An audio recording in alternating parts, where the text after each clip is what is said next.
Hello guys, good morning. So, ang gagawin natin ngayon, mag-vaccinate tayo or maglalagay tayo ng lasota para sa ating mga sisiw.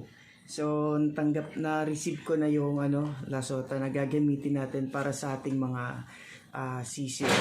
So, yung matitira dito, pwede natin ilagay doon sa mga malalaki. So, tara, wag na natin patagalin kasi ang lasota guys, ito yung vaccine na ginagamit sa mga sa mga sisiw para hindi sila madapuan ng anumang mga sakit. Most especially na ganito kainit, 'di ba? So, masyadong nai-stress yung ating mga alagang sisiw. So, dapat gawin natin, bigyan natin sila ng sapat na mga booster or mga vaccine para pang prevention doon sa pwedeng mangyari doon sa ating mga sisiw. So, yun. Nag-iingay na sila. Isa-isay natin yan. So, papakita ko sa inyo kung paano mag-apply nito. So, tara. Let's go. Alright, so before tayo magbigay, check natin kung anong nandito sa loob nito. So, first time ko gagamitin to guys. So, dahil nga nagsisimula pa lang tayo sa pagmamanok, kailangan alamin din natin kung ano yung mga dapat na ibigay natin sa ating mga alaga. Most especially na nag-i-start pa lang tayo. So, maraming way na makapag-research tayo sa YouTube. Pwede tayo dyan sa mga experiences ng mga nauna na ng mga nag-aalaga, yung mga successful na nag-aalaga ng mga. So, check natin to. Ayan, so mayroon ako ditong yellow. Based sa research ko, based doon sa mga YouTube na panood ko, dapat meron tayong yellow. So, habang piniprepare natin yung mga sisiw, mga alaga natin, dapat lagyan natin to ng yellow. Ano nga ba yung ang laman nito? So, meron siyang yellow. Actually, may yellow siya ito. So, meron siyang naka-pouch na yellow. And ito yung LD50.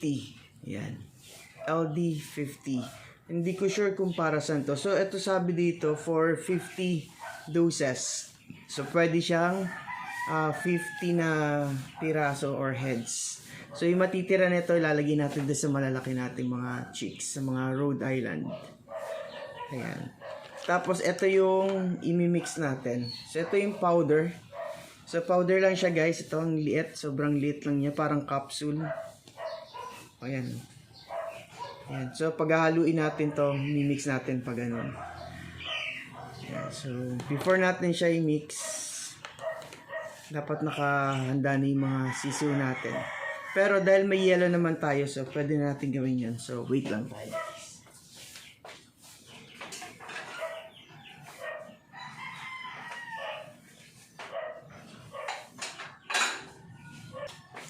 Alright, so nakahanap na tayo ng paglalagyan natin. So, kukuha lang tayo ng yellow para pagbabara natin dito. Kasi,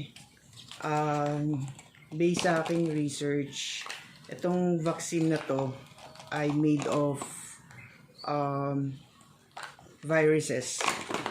So, ginagamit siya para pang counter dun sa ating mga sakit na dumadapo sa ating mga, parang siya, parang ginagamit ng kung sa tao naman yung booster. Meron tayong booster, so binibigyan tayo ng mga booster, so mga viruses din na galing dun para i-counterpart yung mga viruses din na pwedeng dumapo sa ating mga alagang manok. So ilalagay natin to rito.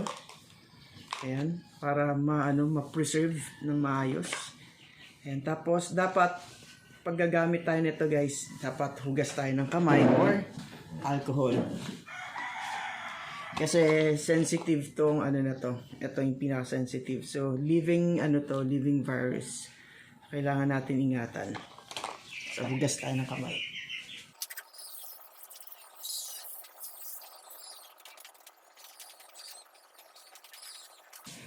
Alright.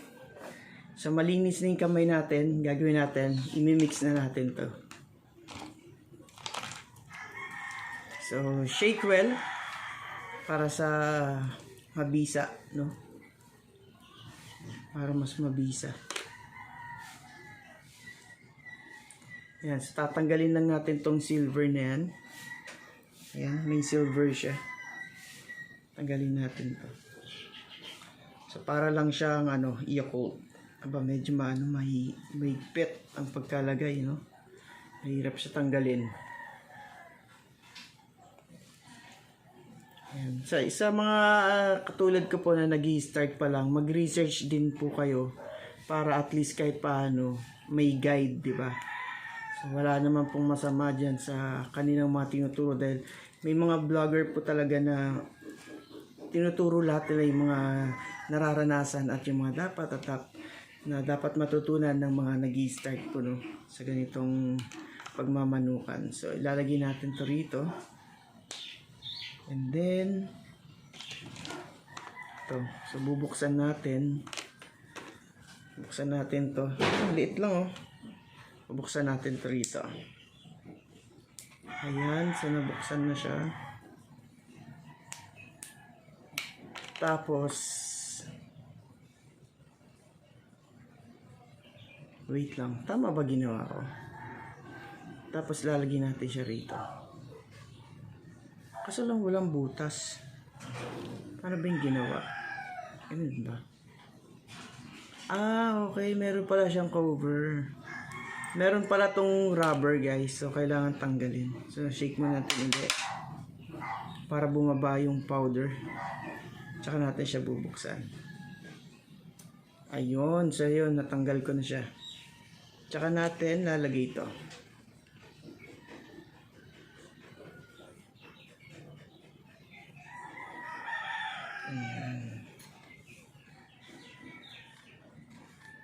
Then, shake lang natin ulit. Takpan natin.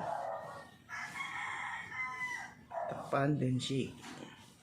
Then, after natin ma-shake, tsaka natin babalik dito sa may bato. Shake well. Para siguradong ma-dissolve. Tsaka makuha lahat yung powder dito sa may bottle. Kasi mahal tong na to, guys. Ayan, so, shake lang natin. Ayan, so I think pwede na to. Sasalin ko na to para ma-prepare naman natin yung mga sisiw. So bago natin siya buksan, tanggalin muna natin tong cover nito. Ayan, so natanggal ko na yung cover nito. Tanggal ko na. So babalik na natin uli. Tapos ilagay natin uli sa yellow. Ayan, so ito. So babalik lang natin.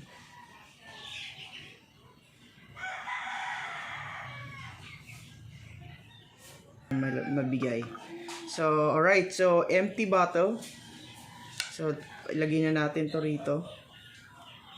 Takpan natin. Then, lagay natin ulit dito sa may yellow. Ayan. Para hindi mamatay yung mga viruses na nandun. So, guys, after nyo gamitin, make sure to cover it. Cover lang natin, no? Balik natin dito. Then, cover. Cover natin ng plastic, tapos tapon natin.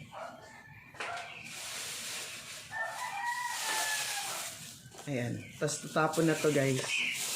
Balutin natin ng maigi para walang contamination. Ayan. So, ready na to. So, tapon na natin yan.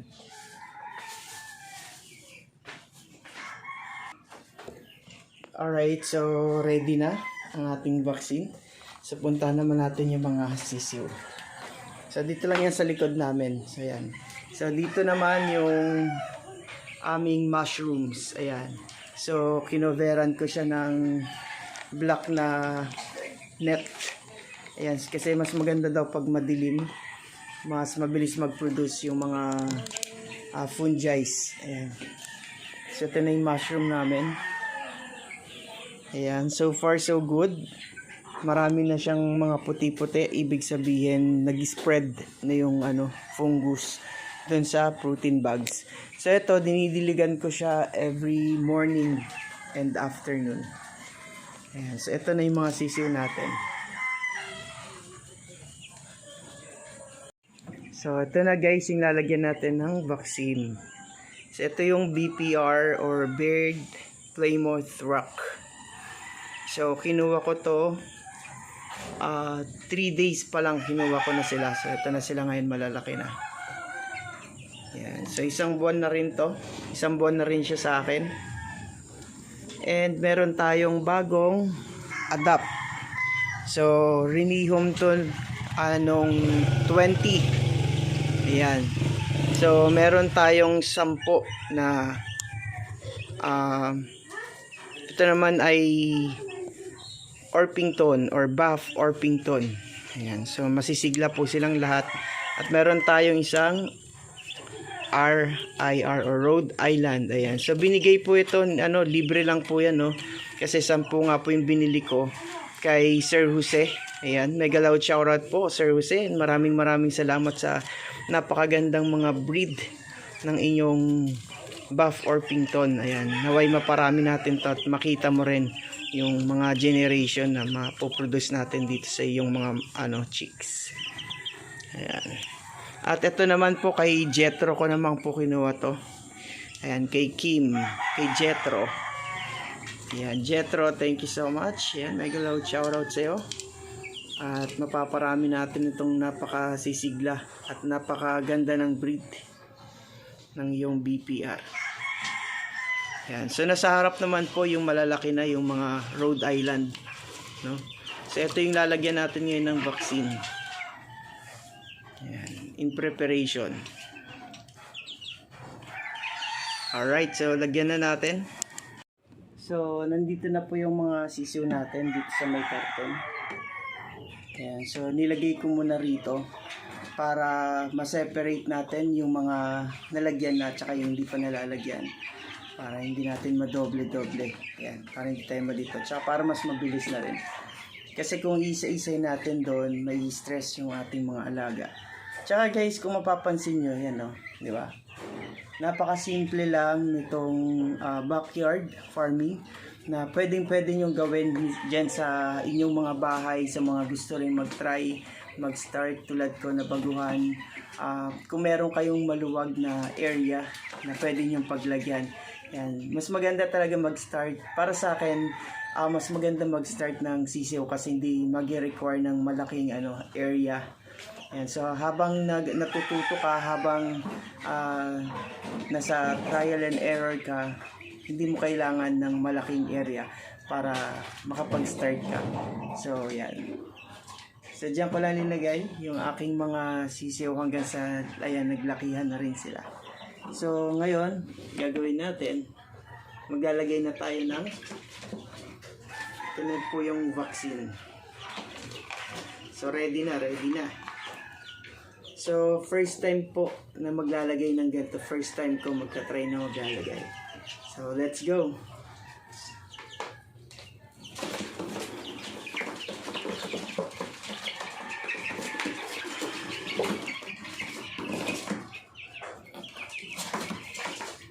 So guys, ito 1 month pa lang pero tigaman laki na. Ayan. So hindi sila masyadong nahawak-hawakan kaya medyo medyo mailap. Pero once na lumaki na to at lagi natin silang nahawakan, ayan, kaya maano na natin sila. So ito pa lang, tignan nyo, patubo pa lang yung mga balahibo at saka medyo malaki siya. Ayan, malaki oh.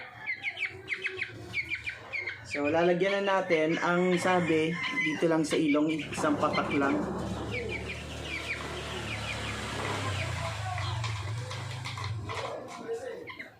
So ito na, buksan natin.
Alright. So, ang next naman natin ay ang ating mga Buff Orpington. So, itong Buff Orpington natin is magto 2 weeks na. So, ito. Medyo nahihirapan tayo sa paghuli dahil nga naman napakasigla, no? Napaka-bibilis tumakbo na ating mga sisiw. So, umpisa na natin sa ating Buff Orpington.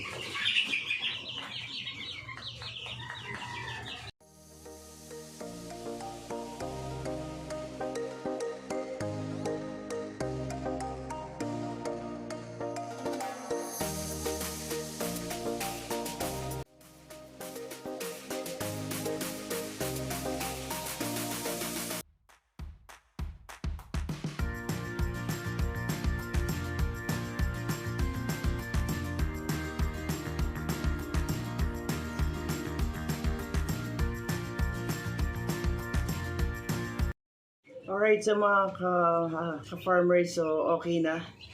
Natapos na, nalagyan na natin yung ating mga sisiw, no? So, meron pa tayong konting natira. So, siguro lalagay ko to doon sa aking, malalaking Rhode Island. So, 10 BPR ang nalagyan natin. So, ito, 1 month old. And ang 2 week old natin, ito yung 1 month old na BPR.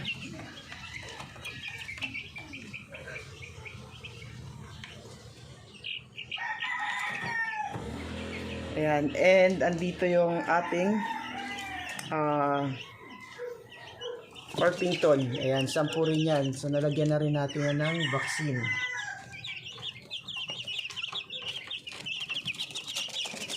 So,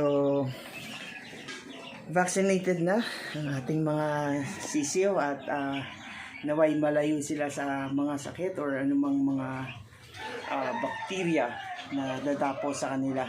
So, syempre, hindi dyan natatapos ang ating obligation as a farmer, as a mga nag-aalaga sa ating mga manok, no? So, itong natira, lalagay natin to doon sa malaki, doon sa may harapan namin. So, hindi ko alam kung kakayanin yung pito pa na nandun sa may harapan. Let's see. So, hanggang dito muna mga ka-farmers, and I hope you enjoy. So, sa mga nagsisimula po, huwag po kayong mag-hesitate. So, gawin nyo kung ano yung gusto nyo gawin. Maganda to pag-farm kasi nakakaaliw. So, hindi mo mararamdaman yung oras. And napakaganda na nakikita mo na napapalaki mo sila. No? So, good luck. Happy farmers!